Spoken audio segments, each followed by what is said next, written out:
the whole 6010. Fantasy Focus. Hello and welcome to Fantasy Focus Football. I'm Liz Loza, not Daniel Dopp, and I am here with Field Yates. I thought you were going to give me a high five. I'll give you one of those, too. Thank you. I was just trying to say we are not worthy. I was actually bowing down to Liz. Very sweet. Very so. 90s ref. I appreciate it. And Mr. Mike Clay, great to see, gentlemen, both of you this fine morning. We are currently in Bristol, but we won't be for the rest of the day. Hey, yo. Where are we headed? We're headed to New York City tonight to do a show live at the Gramercy Theater. Guys, if you aren't able to attend, don't worry because you'll be able to catch the show tomorrow morning on our YouTube channel and on ESPN 2 at 2 p.m. Eastern. Gentlemen, are you guys excited for tonight? Are you excited for today? Where are we at? Let's live in the present. Let's not live in the future. Well, I'm excited for all things. All the things. Mike is excited. Do you know how you know Mike is excited? How do we know? Because he got a fresh haircut yesterday. Yeah, you don't just show up to New York City, the trendiest city on the East Coast, perhaps only second to LA in the entire country. Look at with that. some old scruffy haircut. You got to look cool and sharp and high and tight, and Mike Clay delivered. This is perfect timing because Liz is here, so I obviously appreciate your opinion on appearance and Field with the best hair on campus right now for sure. So I got a haircut yesterday, and when I was done, I was like, I think he kind of like messed up a little bit. Why? And I was like, I don't know what's going. It's like really thick right here, and I have to like push it in. Like if I just go what I normally do, I mean, it, it's like, giving sticks a out. little Sugar Ray, Yeah, but in the best it way wasn't, possible. When he got done, I was like, what happened here? It felt like, and he had to like fix it a little bit. So I need your opinion. Can I like live with this through the marathon and for a while? Is it okay? Look, You have listen, to. you look Do I have to go get it fixed? No. razor tomorrow? sharp. No. No right. pun It's intended okay. here. All right. 30 seconds on this. Then we're talking I was a little football. nervous. We're talking, by the way, we're talking quarterbacks today that can smash their 80. A lot of good names, some deep sleepers as well. We'll bring it to the Love table. that topic. One of the most important relationships in a man's life is with his barber. That needs to be said. It needs to be repeated. Liz kind of gave me a quizzical look right there. Like, do you disagree? Well, I don't have a barber, but I will say that when I sit in the hair chair, my therapist, Yes. I just gave it away. Correct. Your therapist. My hairdresser Listen, is a let bit me- like a therapist, All yeah. right, so there are not a ton of things that me and I'd say most of my guy friends have. Like my wife gets her nails done, she gets her hairs done, hair done. She likes to get a massage every once in a while.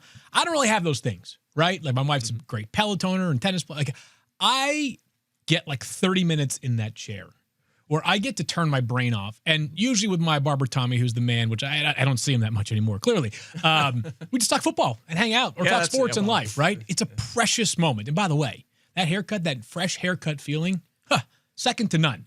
So it's an important relationship. Sounds like you maybe tried somebody different yesterday. No, I've had this guy before. He's a great guy, but we mostly talked about the Jets and football the whole time. And I don't know if he's a little distracted or whatever. But he usually does a good job. I just don't know what happened yesterday. Okay, well, Maybe he was anyways, it's a thinking about very what important Maybe he was relationship. thinking about the 2024 Jets. I don't Mike know. is telling us why it's a very important relationship. And everybody out there in the YouTube comments right now is probably agreeing with this. Bahamas. Something's happening to the Bahamas soon. Something A hard is. I mean, pivot. we're talking about unforgettable experiences. You in the barber chair. Well, we're going to have an unforgettable experience in the Bahamas because the ESPN Fantasy Football Ultimate Draft Weekend is back for year 2, but it's going to be better this year because I will actually be there from August 21st to the 24th. That's Enjoy an oceanfront stay at the luxurious Bahama Resort and exclusive events like our one-of-a-kind beach combine, with which Field is very well acquainted. Not a participating this. You will be able to mingle with celebrity guests and NFL players that include Kyle Rudolph, Golden Tate, and Todd Gurley. Then you can get insights from your favorite ESPN fantasy football experts before drafting your squad at our epic live draft. You know how big and awesome this place is? There's an image of it on the screen if you're watching, and there's a whole side of it that I didn't even get to last year. Like the water park side, I wasn't even over there. There's a water park? Yeah. There's it's like the screen, 20 water parks. Yeah, I didn't even make it there. It's My so kids are big. going. My kids are Oh, going. that's great for you, Field. Yeah, it must be fun. I'm not going to be hanging out with your kids because mine are not coming. Yeah. Me neither. I'm going solo. Mike, It's you and just I are me. going to go on one of those dual tubes down the water slide. That's going to be a photo op. Yeah, we'll be I sitting Margs by the pool. Yeah. I'm noticing a theme here in Mike's life. When in doubt, sipping margs. Like, I was having breakfast with a friend recently. Got a great margarita. Dude, you had breakfast at 8:45. Yeah. A margarita What? for breakfast? No, Gold Flex? I mean, he's exaggerating, but Not by much. Not by much. I mean, at the pool in Miami, maybe it was like 10 or 11, 11 a.m. You can Okay, get started. pool in Miami you're saying 10 or margarita 11 a is day. completely Yeah, acceptable. exactly. Look, I'm not Completely sorry, acceptable. okay? We're about to grind for 22, 23 straight weeks here. For Bank For the yourself. time, baby. I'm taking week 5 off. All right, bye week. I'm not actually taking Fields bye week. Bank the time, and you guys should bank the time in the Bahamas before the grind of the season hits you as well. Speaking of the grind of the season, let's get into it. We want to talk about quarterbacks we believe will outperform their ADP. We each have 2. I don't know who you guys have selected. You don't know who I have selected. Yeah, we like this new format here. It's we lots of submit them surprises. blind and a longer list, and then our great producer Christina sends back and says, "Hey, of your list, here are your guys that made the cut because it's possible that some of the other guys that we picked were picked by one of the 2 of you." So, we're coming out with 6 names in total, 5 or 6 names in total. It's gonna be a lot of fun. Okay, Mike, I'm first. start. I'm going to have you start. Wow. All right. No pressure here. All right. The first guy on my list is a guy that's probably going to be under a lot of pressure for his first de facto season as a starter in the NFL. J.J. McCarthy in Minnesota. Obviously, he's missed all of last year with the injury, but he was a first-round pick, came into the league very young, but is going to step now in as a starter here in Minnesota. Yeah. And the reason I like him, I mean, it's two-pronged, and it's nothing that's going to shock anyone. Part one is the supporting cast is outstanding here with Justin Jefferson, Jordan Addison after week 3, TJ Hawkinson. The offensive line is solid. 2 backs they like a lot. So this supporting cast has been in place for a couple of years, and it's led to good production from their quarterbacks. Sam Darnold and Kirk Cousins combined for 3 straight top 12 fantasy seasons over the last 3 years, and those just happen to be the 3 seasons. Kevin O'Connell was calling the offense up in Minnesota. All 3 offenses were pass heavy. All 3 offenses scored at least 80% of their touchdowns through the air, which is notable, and why if you had Aaron Jones last year, you probably found yourself wondering why he wasn't scoring touchdowns. So, and also I think, and maybe I can ask you this, because obviously you really started to dive into the draft last year. Yeah. The question with McCarthy from a fantasy perspective is, how much is he going to run? And I think he can do that a little bit, but I wonder what the extent of that is. And is he going to be hesitant coming off of the knee injury? Well, that's the other part of it. Is he actually good?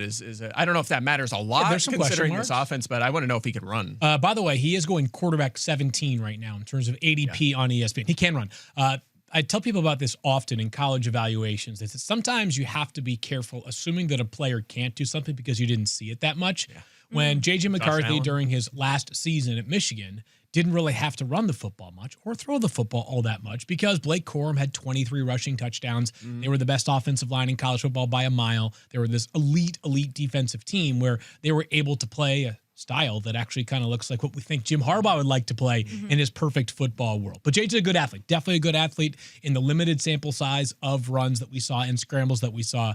Absolutely functional, like above average athlete.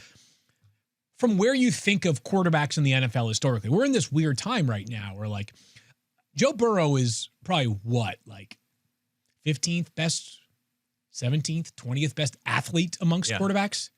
Joe Burrow's a legit mover. Like back in the day, Joe Burrow would be this quarterback we'd be talking about as like really functioning well outside of the pocket. He's nimble compared to the likes of Tom Brady and Phillip Rivers and Peyton Manning and Drew Brees, who did most of their damage inside the pocket and without really moving all that much outside of the pocket. But I think that J.J. McCarthy is an above average athlete relative to where quarterbacks have been throughout the course of the league. Definitely a good enough one to pick up.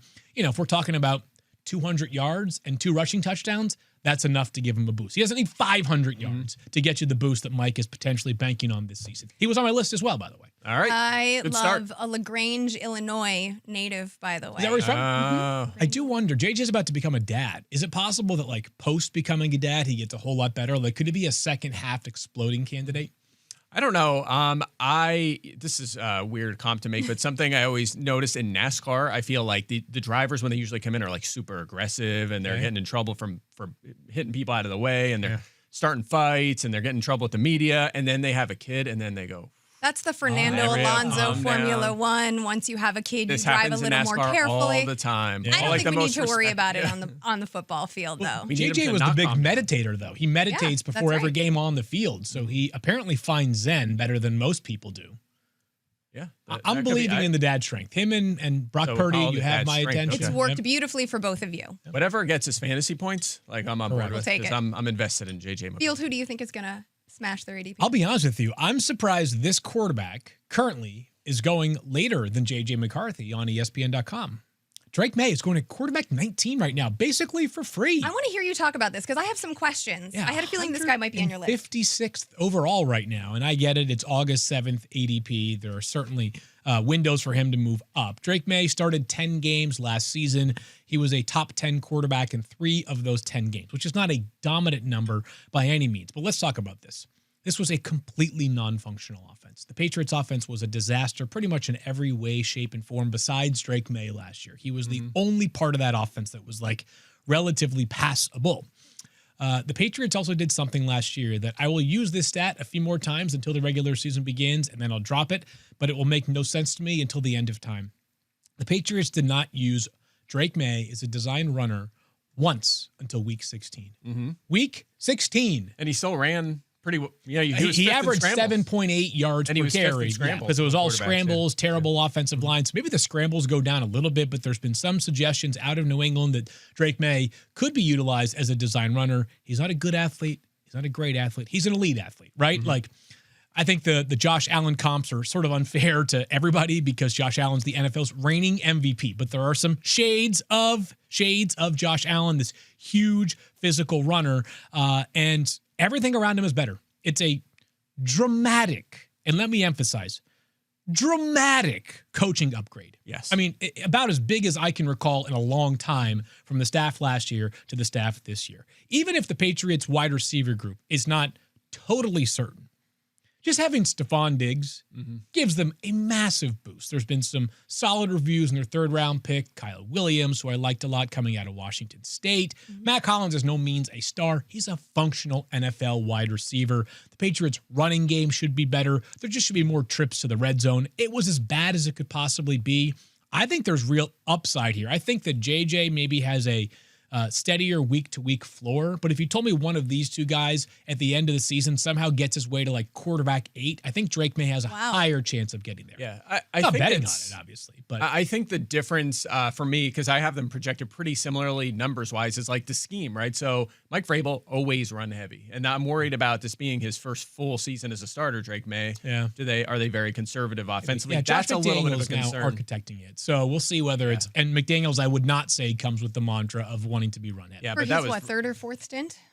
I think this is stint 7th stint in New it's England, fourth. maybe. Yeah, yeah, it's a lot. Whatever it is. By the way, he was on my list. I mean, he was 15th last year in points per game in that situation, and 17th in QBR, so he played well.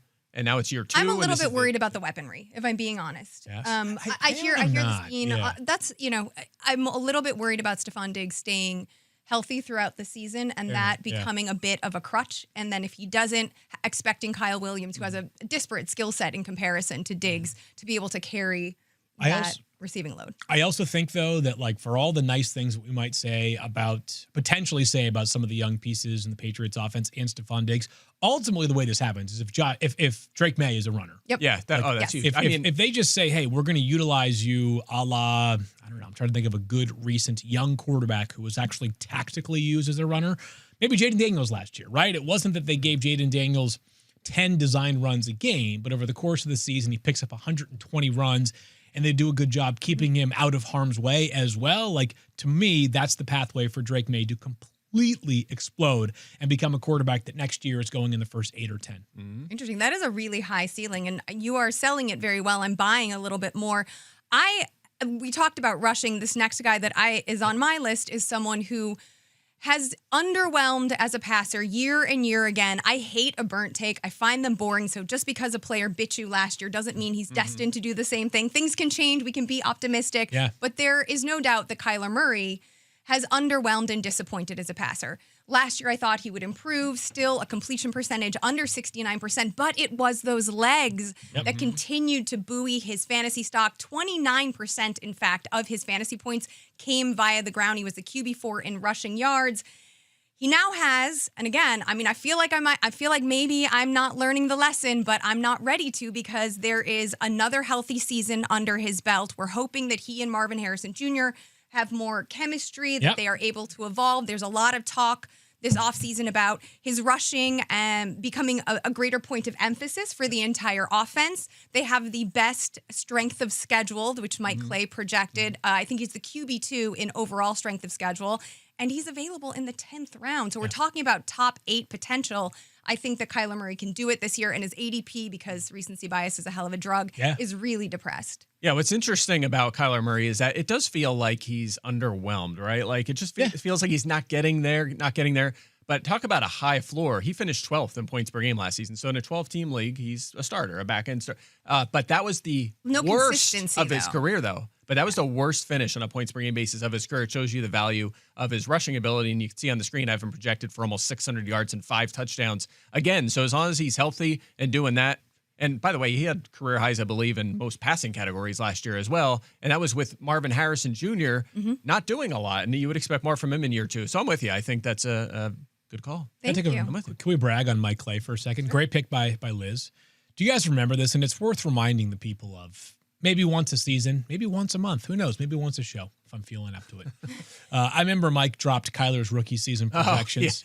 And was it like the Cardinals website picked it up and was like, no, hey, it was Matthew. Matthew, our friend Matthew Berry, read the projection to him for the fantasy show in person. And Kyler was sitting next to him and he was not happy. And then finish the story. You were literally within like a yard of his rushing. Might have been the best projection of my entire life. It was like passing, rushing, everything was like right on the number. Yeah. Absolute animal over here, Mike Clay. Thanks, man. Let's not talk about anyone else. But stop. Well, why don't you talk about somebody else, another player? All right. Yes, also it's good stuff. So, God, it's like so smooth. You are like, we're going to start calling you Liz Butter. Liz Butter Loza. Liz Butter Loza. Is that really the nickname? I don't know. That's a good one, actually. I don't know. Like, I was thinking about it, and I was like, if it was Mike or Daniel, I would just give him whatever nickname I feel like. And then I was like, I owe some grace to Liz. So yeah, you've given me 27 nicknames. Yeah, I can't wait for you guys to call me Butter tonight in front of a live audience in New York City. I will not Butter do that. from South Park. I like you, Liz. I will not do that Thank to you, Mike. I like you too. Butter. I said it, not Field. I mean, Butter Don't is- bury Do you him. have a favorite nickname? I mean, just you know what? Workshop that. Like, Well, you guys talked about AIM Instant Messenger Yeah. Oh, yeah, we did, names. Come on now, reveal. Princess Lizzie 85. Princess Lizzie 85. All right, I like it. I like it too. That was it. I like that. It was a good. You were the. Did you go by Lizzie as a kid? Yeah. I just got back home from Chicago, and I'm Lizzie ever. Auntie Lizzie. My mom calls me Lizzie. Yeah, it's always a little like it's. I don't know. It's unsettling when you meet someone at a certain chapter of your life, and then you meet people from a prior chapter of their life.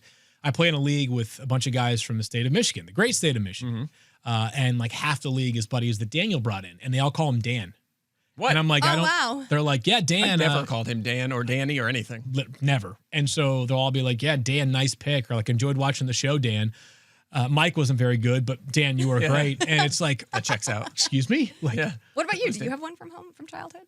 my name's so unique that really everybody calls me just Fieldy. Fieldy. A lot of Fieldy. A lot of family members will call me Fieldy, but mostly Field. Oh, really? Okay. People actually, I just. Oh yeah, yeah. We're actually going to add a sound to the end instead of shortening it. It makes no sense. All right, should we talk about Justin Herbert? Sure, Mikey. Justy Herbert? Herbie? Sure. Yeah. Call him Herbie. Herbie. There, that's a good one. Okay. Herbo, right? See, this is why I don't do nicknames. Yeah, so look, Justin Herbert last year, going into the season, we talked about concerns about the scheme, right? Would it be conservative and run heavy? And they actually leaned a little toward the pass, so it wasn't as bad as we thought, but it was slow moving, a conservative offense. He was no better than 9th at quarterback in attempts, yards, passing touchdowns, carries, and rushing yards. So again, we didn't quite get that ceiling out of him that we were hoping for. He's now finished just outside the top 10 in points per game 3 consecutive seasons, so it's becoming a little bit of a trend. However, we did see progress in the second half last season. Yes, we did. Weeks 1 through 7, he was 24th in fantasy points per game. Then they started throwing the ball a little bit more. The offense was more effective. He was 10th the rest of the way. Yep. Now, you bring back Keenan Allen. You have Ladd McConkey in year 2. You draft Trey Harris in the second round. You have Omarion Hampton out of the backfield, which should help the offense. You have maybe the best tackle duo in the NFL, certainly in the AFC. So I think this all sets up for a step forward for Justin Herbert. So I think he's just a little bit underrated. I have him going in the 10th round. Around, Caleb Williams, Dak Prescott are guys I have ranked just below him. Jared Goff's going ahead of him, which I don't understand that one. So I moved him up one spot with Allen getting there, and I think that he's a guy that I feel more secure with as like a back-end QB1 this season, and he can run the ball when he wants to. We've seen that in the past. Yep, we sure have. He is an effective runner, and by the way, they used him a little bit as a runner last year on the goal line, which you'd think with a team that at the apex of its season last year had J.K. Dobbins running really well and Gus Edwards, say whatever you want about him. He's usually a pretty good goal line finisher. I'll never forget Led the 2 NFL in seasons ago when he had 13 rushing touchdowns. But Herbert got a little bit of work as a runner. He was not on my list, but he was sort of considered for me as well. My other pick, and a prominent theme so far, has been 2024 quarterbacks, draft class quarterbacks, J.J. McCarthy, Drake Maye for me. I'm going back to the well, Bo Nix. Yeah. I talked about this yesterday. We were doing our overvalued players, and my take on Patrick Mahomes is not that I'm down on Mahomes' potential this year. It's more that you could get Mahomes at the top of round 6 or Bo Nix at the top of round 9 right now. His current ADP amongst quarterbacks is quarterback 8, which is not that far away from where I have him ranked. I think part of what we do during the preseason is we use prior years as data points to suggest what it might look like going forward, but you have to, of course, account for new things and development. Some of that applies to both, well, not as much J.J. McCarthy, but definitely to Drake Maye, right? Like part of it is just like Drake May's going to be better at football this year than he was last year. Bo Nix is going to be a lot better at football this year than he was last year, and he was pretty damn good for fantasy purposes. From weeks 5 through 18, he had 5 top 8 finishes, all the buzz coming out of Broncos training camp, including from his own head coach, Sean Payton, has been that he has looked excellent. This is a player who had 5 years of college experience, so it wasn't a major surprise that he came in last year and looked pretty steady out of the gates. But importantly, for our purposes, 98 rushing attempts last year from Bo Nix. I don't think they'll work too hard to design runs for Bo, but he has it in his bag that if he breaks the pocket, he could easily run for 350 or 400 yards in a given season. That gives a big boost to his upside. I think Nix screams top 10 quarterback top 8 quarterback this year. I've got him as quarterback 6. That's pretty high. I mean, I think you're contextualizing it perfectly because if we are expecting him to improve, we are expecting his passing efficiency to get better. In fact, in the double-digit weeks of the season, I would say when he started to connect with Marvin Mims more, his passing yardage increased on an average of over 60 yards per week. His rushing scores all came at the top of the season because he wasn't scrambling as much. He wasn't as that frenetic energy that he had throughout his college career seemed to be harnessed. I mean, I think that's a fair thing to say. I love it. Frenetic. No, I completely agree. I love it. I think back to the Auburn days, especially where it was like, what do they call those?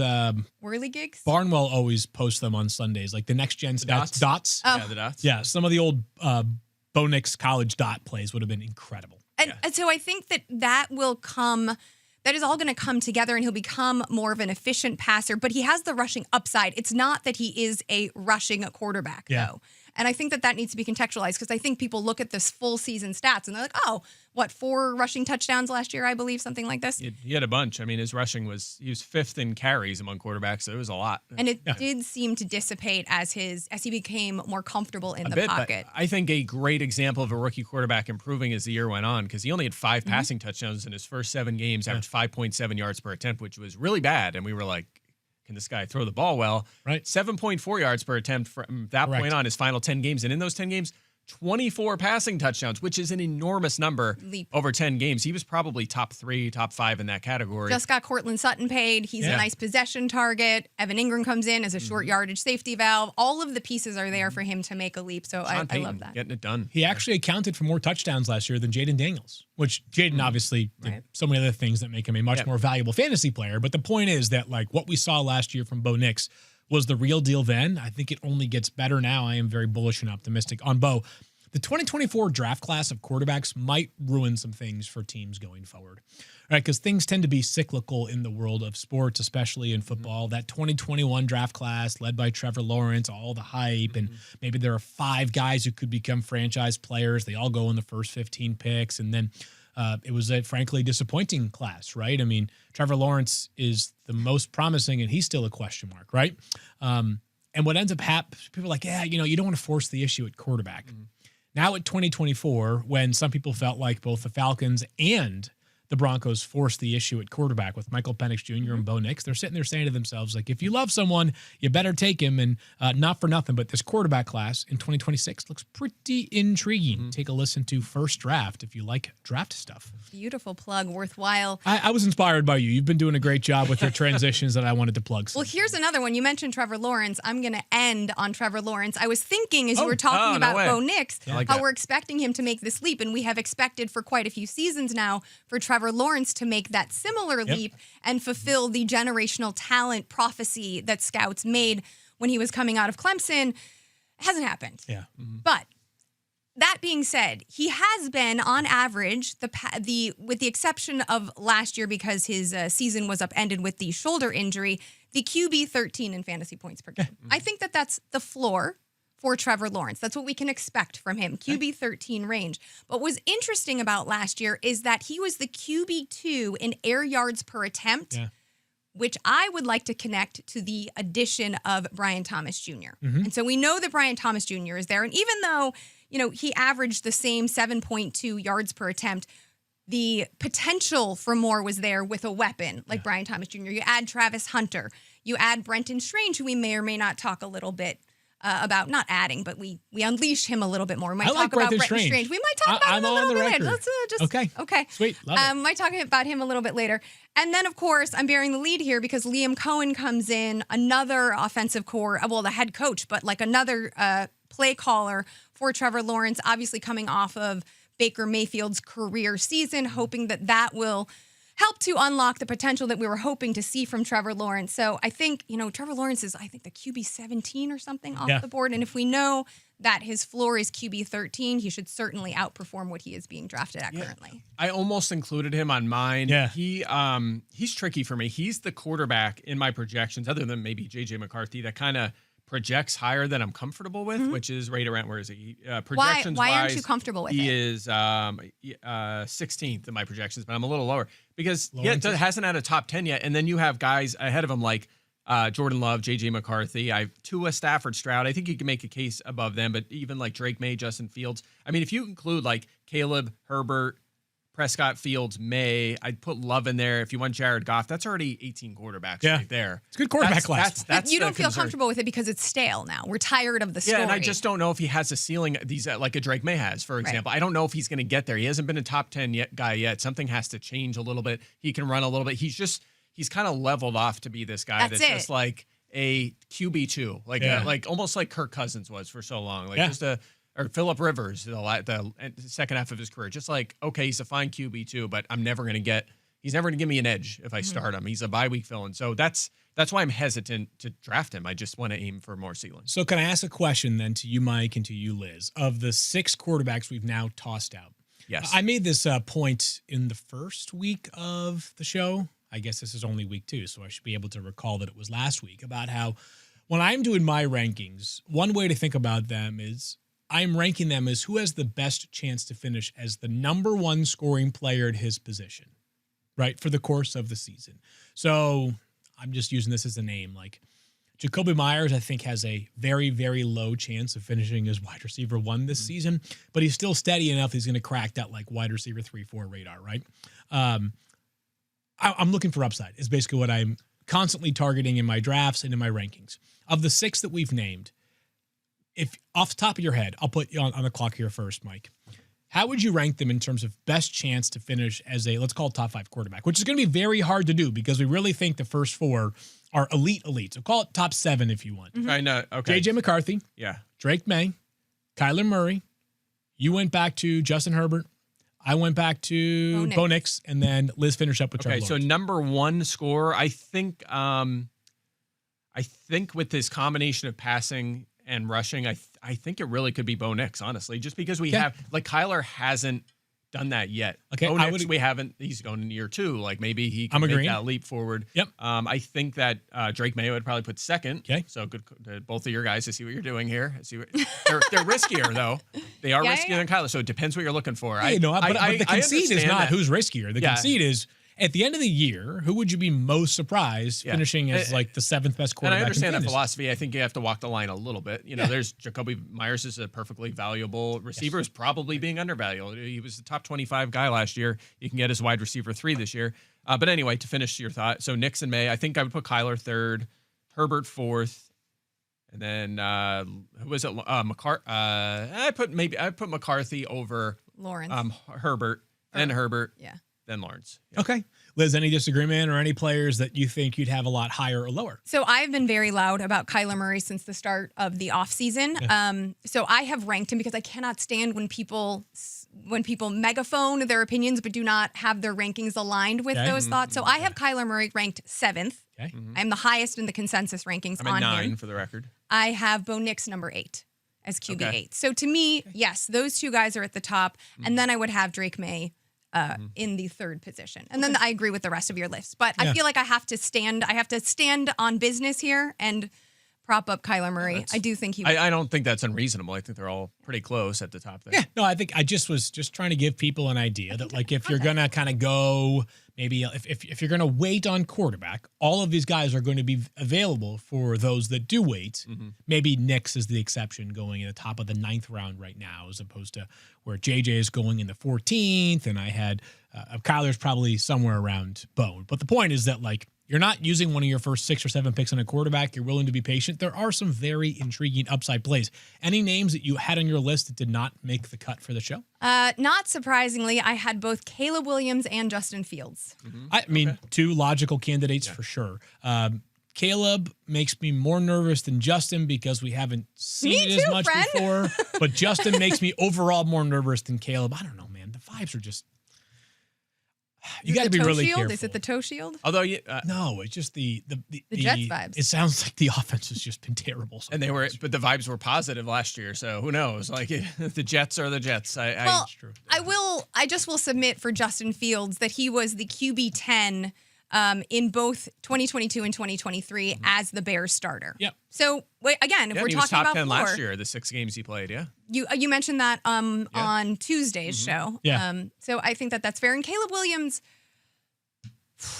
it is hard for me to divorce my fandom and also all of the candles that I lit in manifest and trying to manifest a Jaden Daniels pick to Chicago and then being right about that, at least last year, how it didn't go my way. Yeah. Oh, man. Not over yet though. Listen, Liz, there was a time where I waited an entire season for a freaking Deontay Johnson touchdown, and I got 0 of them. So I hear you on the manifesting things. Candles don't work. I don't know what you got to do. No. They do work. They do work. Okay. They worked Not out. for manifesting things in fantasy football. I will say this. I think that after this season, and this isn't always the case, but I think after this season we'll know on Caleb. Like He's been everything. given. No. If he's Table is got set. Ben Johnson, The he's got an table is set. offensive line. He's The got all offensive of line these is really weapons. good. The skill guys are great. I mean, Let me we- rephrase my stance on that, and I think you guys will probably agree.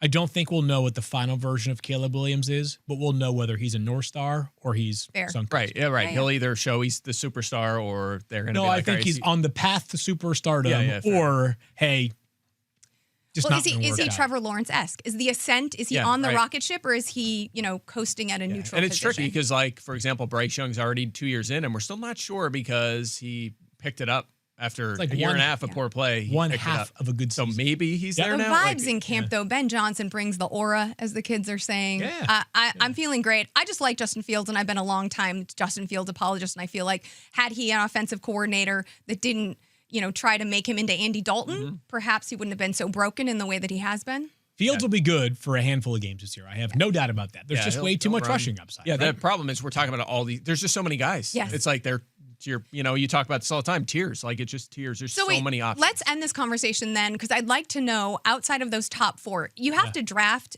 one of those 4 guys within rounds 2 and 3, basically. Yep. If you don't want to do that, oh well, let me ask it. Actually, are you trying to grab? I would say for me, Jalen Hurts, because he's Mr. Reliable, and that offense is mostly returning with the exception of Mekhi Becton, right? So yeah. we can. To me, that's the safest. Could be status quo. Yeah.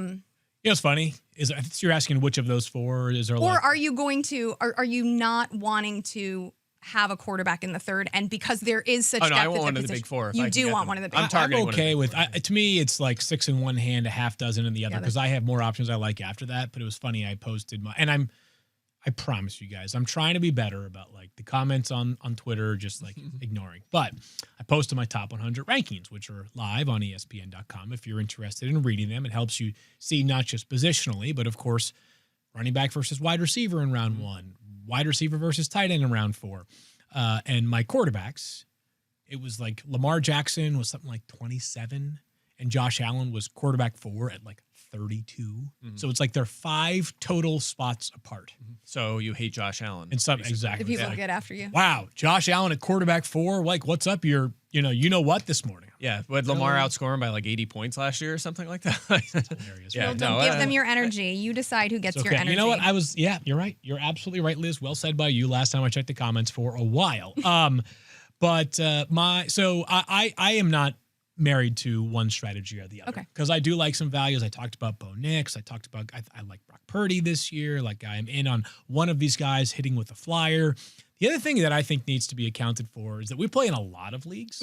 If I played in just one league, I would have a pretty concrete strategy. Like I would feel strongly about having one of those elite quarterbacks.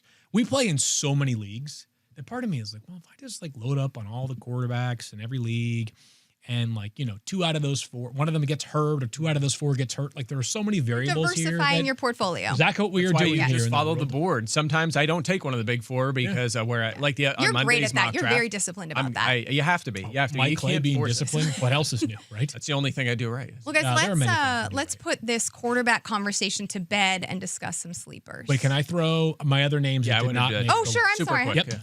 JJ McCarthy, Mike mentioned him, so I would have had JJ on my list as well. Dak Prescott, Oh, current QB Yeah, I like that. 12 he was on my list too. in the 12th round. I know this is kind of kooky, but the last 2 full seasons that Dak played, he had 8 top 7 finishes in 2023. He had 10 top 11 finishes in 2021. The way that Dak will mash in fantasy is by throwing for a ton of yards and throwing for a ton of touchdowns. He has CeeDee Lamb. He has George Pickens. The defense looks absolutely terrible right now, especially with Micah Parsons not part of the equation. They're going to need Dak to throw a lot. Other option is Jordan Love, who's all over the board. He's going my list. quarterback 16 right now, all over the board. But 2 seasons ago, he had 50 rushing attempts. He had 5 games with 3 or more passing touchdowns. He had 5 top 9 finishes in his final 8 games. So we've seen upside from Jordan Love. We just saw last year that, that things can. He has a good ceiling with also like a pretty pedestrian floor. Yeah, he's on my list as well. He's one of the more interesting wild cards at quarterback because he could finish top 5 or he could be like C.J. Stroud last year and just be like QB 18. One of the Better real one of the life reasons, than fantasy quarterback. Yes, a very, very good quarterback. I think he was 5th in QBR, 7th He's in QBR. excellent. Excellent. Second half of the season, they scored almost all of their touchdowns on the ground. I was just hammering Josh Jacobs in parlays, touchdown parlays every week because he scored every week. That was a problem. Barely had passing touchdowns in the second half, and he wasn't running. But remember, he missed time. He wasn't fully healthy. Literally today, week 1, today there's a report that he wants to run the ball more this year, which gives me a little bit more, even more optimism. You want to hear that doesn't always come to fruition, but hearing that. You don't want to hear a quarterback. I think actually Drake May said this, like, I'm going to try to cut down on rushing. I think he meant scrambling a little bit. But you want to hear them, I'm going to run more for fantasy. If Love does that, he can get back into the QB. I don't think it's impossible. Also, given the state of the backfield, I mean, Josh Jacobs coming off of 300 plus carries, and Marshawn Lloyd can't stay healthy, so he might have to. Yeah, and my other guy Move it a was bit. Cam Ward, who I think we might talk about shortly. So I'll leave it at that. All right. Do you want to start there? Actually, Well, he's not on my list. I just happened to. you cheat peeped somebody here. else's me ask you list. It's on my guys. list. Well, And I saw it I- was on someone else's list. Okay, so I'll we're say doing my deep Followed the sleepers. rules. Deep Okay. sleepers. So this is not, right. Isaiah Pacheco value. This is. He is a good actual. value, by the way. He is a great value. I probably misunderstood the assignment a little bit because I went quarterback still. But that being said, I'll still give Quarterback these day 2 for names. Field. So it's quarterback day for me. So just understand that the vortex I was looking at this through the quarterback construct, not the all across the board, because I have 1,000 deep sleepers, and we'll get into a sleeper show later for sure. Cam Ward. Okay. Don't have a ton of confidence here. Cameron Ward. Cameron Ward. And Mike, correct me on that too. I have gone back and checked the tape and talked to some people close to the matter, and they say that Cam is cool with being Cam. Okay, that's good to know. Yep. He's thought- not. yeah. Is he I Again, thought it was very thoughtful of you to Well, mention that. Well, I just, that was an official NFL release, so I was But like, remember- all right, maybe we should. At least like on the graphics in the game, he'll be Yeah, Cameron Ward. totally, But like, yeah. it's fine. But like Patrick Mahomes' mother expressed displeasure over him being called Pat, so no one calls him Pat anymore. Yeah. Right? Tyrod, Tedero Tyrod. McMillan's. Yep. We try our best to be respectful of Yep. that kind of stuff. So I think Cam, and I'll go with Cameron now. I think he's okay with Cam or Cameron, but I will continue to vet that one out here. But if he is going to become a quarterback deep sleeper, it is through one way. It is, and we've said this a lot today, will the Titans let him run? Yeah. He is a capable running quarterback. Now, don't go to ESPN.com right now and check his rushing stats because in college, and this is a weird rule, I'm not sure why it exists, quarterbacks' sack yardage is deducted from their rushing totals. Okay. I have no idea why. I don't know why if you take a 7-yard sack, a quarterback now has a 1-yard run, a one rushing attempt for -7 yards. Yeah, it's dumb. makes It's no sense. archaic. But I say that only because if you go look at Cam Ward's rushing numbers and you're like, he's not a runner. Yeah, they did not run him much because of the fact that he was so busy slicing teams up for like 350 yards and 3 touchdowns a game last year. But Is that at Miami specifically, or like because over the course of his college career? I would say over the course of his college Okay. career. And he had 17 rushing touchdowns over his last 3 seasons. Like there is rushing upside here with Cam Ward. The weapons are very young. I would say right now, very average at best. The offensive line, we'll see. I have a little bit of optimism there. Bill Callahan, one of the great offensive line coaches ever. They have spent this offseason to improve it, but still not a group that I have seen dominate.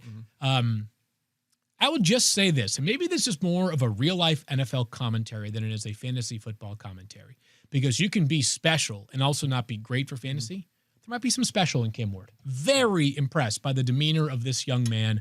Has a maturity that extends way beyond 23-year-old maturity in general. So, like the player, they're going to have to unleash him as a runner. Not totally certain they will, but if they do, there's a pathway to hovering around that, mid-tier QB2 radar. This is the kind of the late flyer like you would have Bo Nix last year. And again, Bo Nix had one of the top 5 best fantasy seasons ever for rookie quarterbacks. So you don't want to put that on Ward, but sometimes with a late flyer, you say, I don't know. Like, I don't know. This guy might be a QB1 or he might be a bust, but this is where you take those sort of flyers because if he is special and the real deal and runs the ball. And by the way, Callahan, their play caller, was very pass heavy in Cincinnati. Now he had Joe Burrow, but that's his background. So maybe they start to throw the ball a little bit more, which would help him. And by the way, whenever you see me post rushing stats for quarterbacks from college, I always strip out the sack stuff. Right. I'm just saying, if somebody goes to ESPN.com I'm just saying, and prospect, I'm just saying, like, so if you read our capsules or whatever, maybe You have accounted for I it. pull the sack stuff out. So I look at I look at yards per carry, whatever. I'll look at design runs. I'll look at scramble rate, which is always interesting to see how much these guys scramble. But what's interesting about Ward is he averaged over 9 yards per carry last season. Yeah. If you take sacks out, 9 yards. It was best in this class. I mean, you're right. When he chooses to run, it's been very effective. I appreciate that you're mentioning the facts versus feelings portion of his demeanor because I let's agree. go. You Very guys are plugging great today. Nice. What can I plug? well, the ascent over Your the barber. different You already plugged him. colleges, the treating it like a business, and also, frankly, getting up. I, was raised by a single mom, so I very much appreciated him saying, if I can get up at 3 or 4 in the morning and go to a job that I love after watching my father wake up at the same time every morning, go to a job he did not love, then I can do it with alacrity. I don't think he used the word alacrity. Nonetheless, I don't even know what that means. I was going to say, Liz, alacrity, for all I know, could mean the color blue, or it could mean A lack means of being happy sick, efficiency. A lack of being ill. delighted efficiency. it's been a while since we had one of those Ivy Leaguers on the show because Stefania has been gone since last week. So my dumb brain is just like, he go fast, very strong. No, that big, is not it. big Well, boy. I'm here Yeah. for your lexicon learning. Regardless. Word of the day. Which one? Lexicon No, we or need a word of the day from Fast, you. big, strong. Just bring a word. That could be a show I'll segment. think of one. I'll think of one for Word today. of the day, and then apply it to. Oh, To man. football. But segment. yes, I appreciate that you're mentioning that because that is the special cannot always, with all due respect, Mike, be quantified in numbers. Yeah. No, you're right. Totally. A beautiful piece of it. Mike, why don't you go next? Oh yeah. All right. So I did We have not a show to stick keep with going on? the quarterback theme here. No, we have time. Because Right? you can actually read directions in emails. I can, yeah. So Way to my brag. first one is a running back. I'm going to go with Jerome Ford. I think his ADP is still it's working its way up. Bro, taking that pay cut, though. I mean, he took a pay cut to stay in Cleveland, and Yeah, now, well, like... the situation has changed now. You're right. Yeah, hopefully he has some bonuses in there as part of that. Maybe He does we'll have know some that. incentives. Yeah. So Yep. I don't think obviously Cleveland did not view him as a clear feature back because they spent a 2nd and a 4th round pick on a running back. But sometimes you don't have a choice but to put the guy back in there, and they've had to do that several times during the Nick Chubb era, and it's gone pretty well. In 6 games without Nick Chubb last year, he averaged 78 yards and 14 fantasy points per game, solid. But remember, in 2023, he was 16th in fantasy points at running back. Now, 25th on a points per game basis, but we're still talking about a starter here. Had 9 touchdowns and 1,100 yards during that season. Last year, he averaged almost 5.5 yards per carry. He can catch the ball a little bit. He can run it well, and he might be forced to handle 15 carries and 3-4 targets a game. And you're getting him in the late round. So I think right now, you know who he reminds me of this time last year is Chuba Hubbard. Okay. Same kind of thing. It was just like no one was really buying into that. Jonathan Brooks was there, and he was going to come back at some point. And would Miles Sanders play a little bit more? And he was, remember, Hubbard was just free. Like you could just take him in the double-digit rounds every single time. Jerome Ford kind of feels like that guy this year. Good example, too, of a college player who maybe didn't do something in college but did excel at the pro level. Chuba Hubbard, I'm talking about in terms of his pass catching. Yeah. But Jerome Ford averaged exactly 2.6 receptions per game in back-to-back seasons. And if we're expecting his total to go up, then certainly volume remains king, and that's a great deep sleeper. God, I'm so jealous of Liz's vocabulary.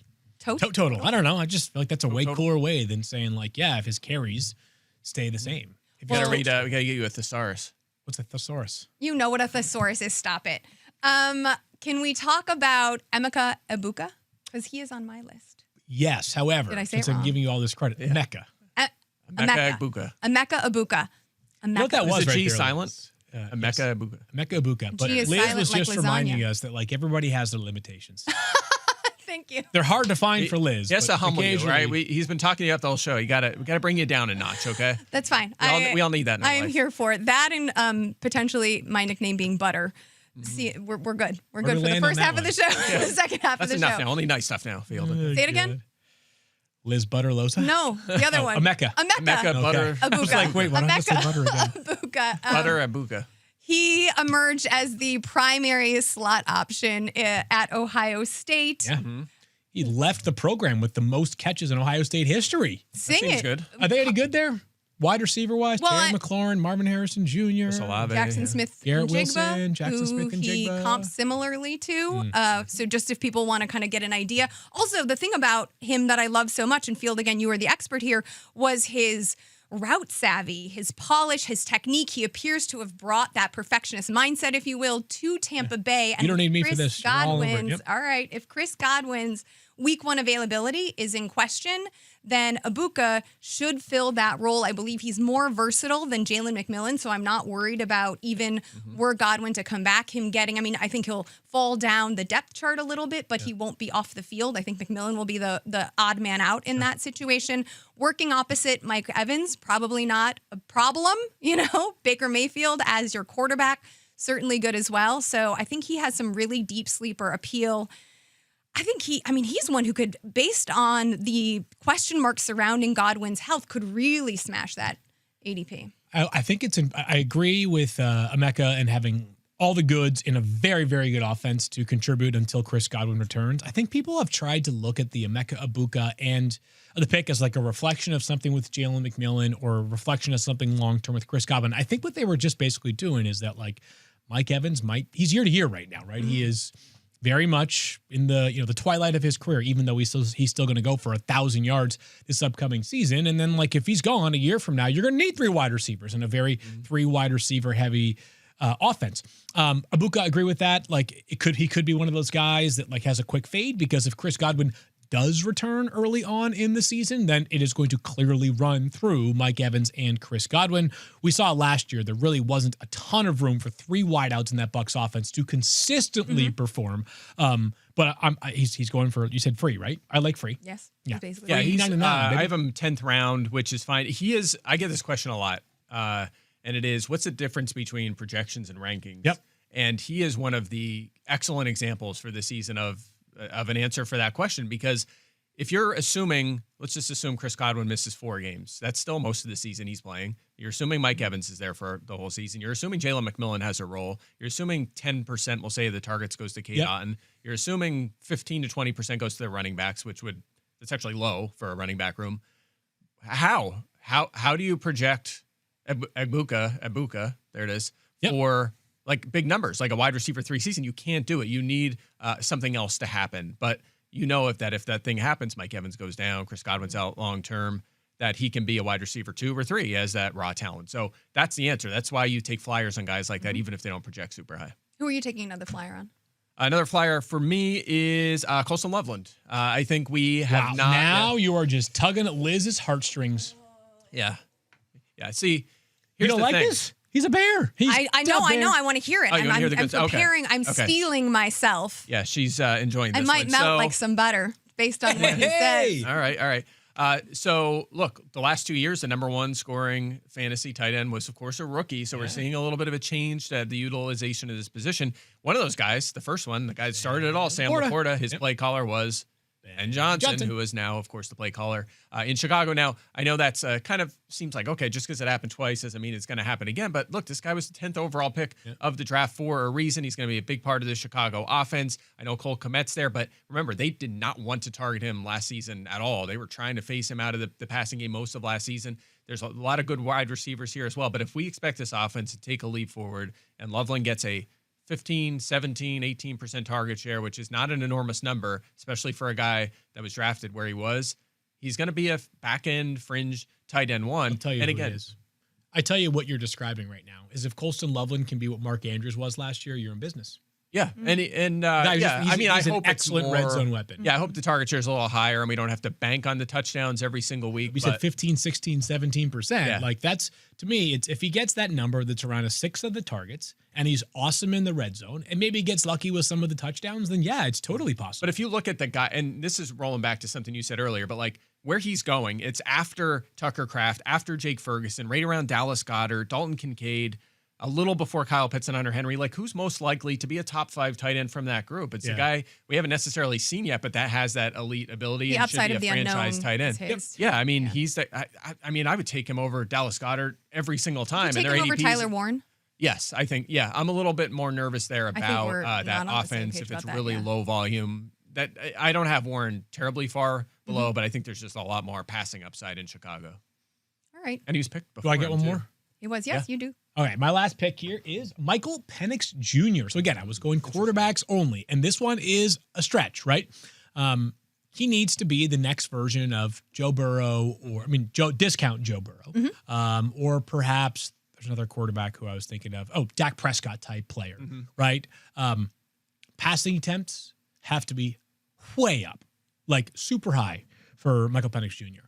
But in 3 starts last year, he had 100 passing attempts, 33 and a half, which if you look at the top of the leaderboard last year for quarterbacks, it was right around like 35 a game for, I believe, Joe Burrow. So the volume is going to be high. Can he crack the top 8 or 10 in passing attempts this season?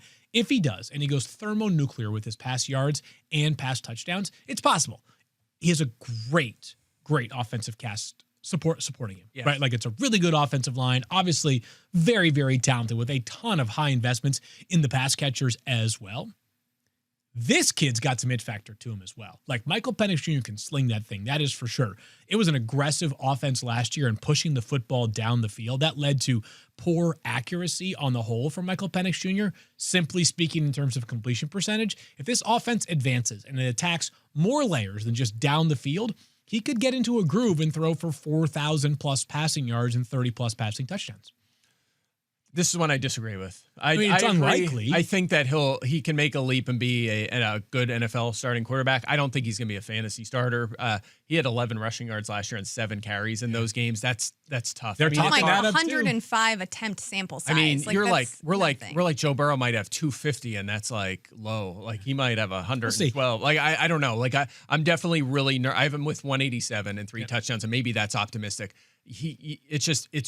It's like CJ Stroud last year. I feel like you said, it has to be huge passing numbers, and kind of surprising to us, they ran the ball a lot last year. They were a run heavy offense. They need to really, so that needs to change. That needs to change. Yeah. And he needs to run the ball a lot more. I think it's a lot to ask with all of these other options we've talked about. I think it's going to be a stretch for him to get into that top 15 even. Who's the passing game coordinator right now for the Atlanta Falcons? The passing game coordinator. I don't know. Zach Robinson's the OC, but who's the TJ Yates. Okay. Good last name. We're not actually related. People have thought that for a long time. But I do know this. You hear very, very, very, very positive reviews about TJ Yates. And when he's an NFL head coach one day, you better believe that I will be claiming that we are at least cousins, if not brothers. Just want to throw that. I'm planting my flag on this right now. Yeah, like my cousin is the Eagles special teams coordinator. Michael Clay. Yes. No Lozas in the NFL, they guys. look remarkably similar to Mike and yet. Michael Clay.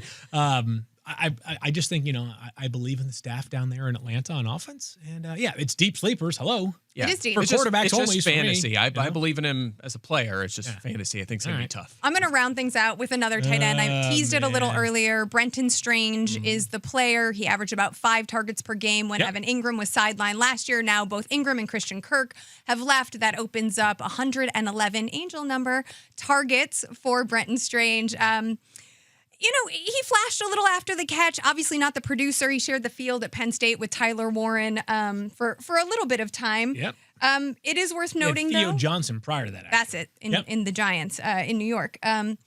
Cade Otton, under Liam Cohen, logged 59 receptions last year, so there is some opportunity for Strange. I actually think, if you don't want to deal with the position because of its volatility and you don't feel like drafting one of those top-tier guys and just forgo the whole thing, you can grab Strange and your very last pick and just know that you're going to stream. But I do think that he will return on some value. I am going to disagree with this one, too. You hate I'm not buying the I Strange. think Fields with me. Hater. I am. Yeah, I know. We I have talked him in about my this. dynasty team. Yeah, I'm just not. I can't do it. Last year, half the season, Evan Ingram was out. He was the starting tight end. He had one good game. He was under 12.5 points in all but one game. And the one good game he had was, I believe, not with Trevor Lawrence, right? He was out for that one, if I'm not mistaken. It was, week 15 with Mac Jones was that huge game he had. I don't know. I don't think he's going to see enough to get to that next level. And also, because the vacated targets are not you're accounting for Travis Hunter. That's right. They had Travis Hunter, that offense on top of Brian Thomas, who we're all buying as like a top 10 don't receiver. know what Travis Hunter's projection is going to be because he's such a unique. I mean, I know Where'd you the end up field putting him is- in your top 100? You're pretty high, right? You said top God. 25 yesterday. Probably like 53 or something like that overall. I'd have to go look at it. I honestly, listen, Mike, I've been too busy grinding the tape on Michael Penix Jr. to worry about where players rank in my top 100. Look, I posted this morning. It was like a thread of like the famous songs. It was like the first time they played it, and there was like 20 people in the room, and it was an awesome thread. I loved it so much. I was just kind of scrolling through, and I actually posted that on social. Yeah. Because which I rarely do, and people are just like, get back to grinding tape. Like, no one wants to hear about this. I guess get comments like that. Well, Mike, A lot of since people you brought enjoyed it up, I am going to take this a step further. Who was the very first band in that thread? Oh God, I don't even remember. MGMT. My favorite. What? Oh, you said- MGMT. Oh, Was that that's right. Machine Gun That's who it Kelly? was. And Who was MGMT? Maggie Rogers was in there, which was cool. MGMT. that? Smells Like Team Spirit was there. Anyway, Time to Pretend. Animals, MGMT Friends. is a band? MGMT is a band. From Is that Machine Gun you've heard Kelly? their song. From boom boom boom. I'm doing a terrible job. I suck. Close your eyes. You know- This is You know what? I got to be fantastic. careful. Wow. We can't sing too much because we might get a Oh yeah, we're gonna we violation have here. 6 seconds, right? That's a fake rule, I think. I can't remember MGMT those words. from Wesleyan University. Okay. Thank you very much. Was that clip from Wesleyan? It was like 15 feet from my freshman dorm. No, it was not. I mean, I Really? wasn't No. there at the time, but I it didn't was know that. right I there, thought I yeah. saw you in the background, but I didn't even think of it. All right, we are going to Our nobody director, wants- our director Brian's like, all right, so Nobody here we wants go. Hard pivot to Mailbag here. Okay. How do we feel about DK as your wide receiver 1 in fantasy as a pick? I assume they mean DK Metcalf. Well, how about this? I don't. I'll come out fire him in the Okay. stat right away. He's never finished higher than 10th, and he's finished higher than 20th once. So there's your answer. I mean, I don't. you on, right? Yeah. So, because there's a roster construction. We talked about this Yeah. yesterday. I think it was it Terry McLaurin, Mike Evans? There was somebody, Garrett Wilson maybe. There was somebody ranked right around where DK is, where you could say to yourself, like, if DK Metcalf is your wide receiver 1, it's perhaps because you landed, Right. I'm just making this up, you went Jameer Gibbs and Chase Brown with their first 2 picks. Yeah, right? Metcalf's going in the 4th round, so he could. Hey, you went Jameer better Gibbs, players. Chase Brown, Brock Bowers. Yes. Then, of course, I'm cool with it. Right. Like, I wouldn't want to wait much longer than where DK Metcalf is going off the board to address wide receiver. DK Metcalf, I do not envision as like, I'm not prioritizing him early because I'm afraid of missing out on him. But if I have loaded up at running back / wide receiver / maybe even one of those first 5 quarterbacks, then I'm okay if DK ends up as my top ranked wide receiver going into the year. You have Mike Evans and DK Metcalf ranked back to back as 19 and 20. So There you go. Mike Yeah. Evans. Yeah, I think if you take Metcalf, you're like just think about your week to week putting these guys in your lineup. You're going to think, okay, I'm going to get 7, 8, 9 targets. He's going to score a touchdown probably half the games. Aaron Rodgers' offense will be high volume. We know that. it's fine, but he's probably not going to get over the top and be a wide receiver 1. So you're drafting a guy you know is probably going to be a wide receiver 2, at worst maybe a wide receiver 3. But if the question being asked is like essentially, is he a guy that has wide receiver 1 upside? Probably not. I think he's more of a 2. By the way, Daniel's watching right now. Love you, bud. See you in 5 hours, not even 3 hours. Thank you for checking this out. He's mostly watching for Liz, but he's watching for his band, ears crappy perked band when he heard content. about bands. Yes, yes, and he was like, "I knew that about MGMT." So at least never one heard of you about guys that is band. cultured. Can we have the next question before we go on another? Oh yeah, we got a minute left. All right, this is from Kuma. Who would you draft, Kyron Williams or Chase Brown? Mike, I actually want to start with you because you are pretty high on Chase Brown. I just wrote about him as well. He's one of my favorite drum beat players. There does seem to be a nice... There's a drum beat. Yes. Actually, Daniel's probably furious now because he was like, I was highest on him first this offseason. He pointed that out yesterday. This is a close call. I have Kyron 1 spot ahead of Chase Brown. It's very close. I understand going with Brown just because he's in the offense and he has very little competition. He doesn't have the touch workload of Kyron Williams, so he's the guy on the rise. But Kyron, even with the ton of touches the last couple of years he got paid, he's going to be the feature back in a great spot, and he just scores every game in the 4 o'clock window in that Sean McVay offense. I love having him on all my teams because he's going to score touchdowns. So give me Kyron Williams, but it is very close. Kyron Williams, higher floor. Chase Brown, higher ceiling. Love it. We all have him back-to-back. Pass Those catching, two right? players back-to-back with Brown slightly ahead. So close. It's such a close call. No wrong answer there. All right, one more. Would Taylor be overhyped if Anthony starts as the QB for the Colts? Would Jonathan Taylor be overhyped if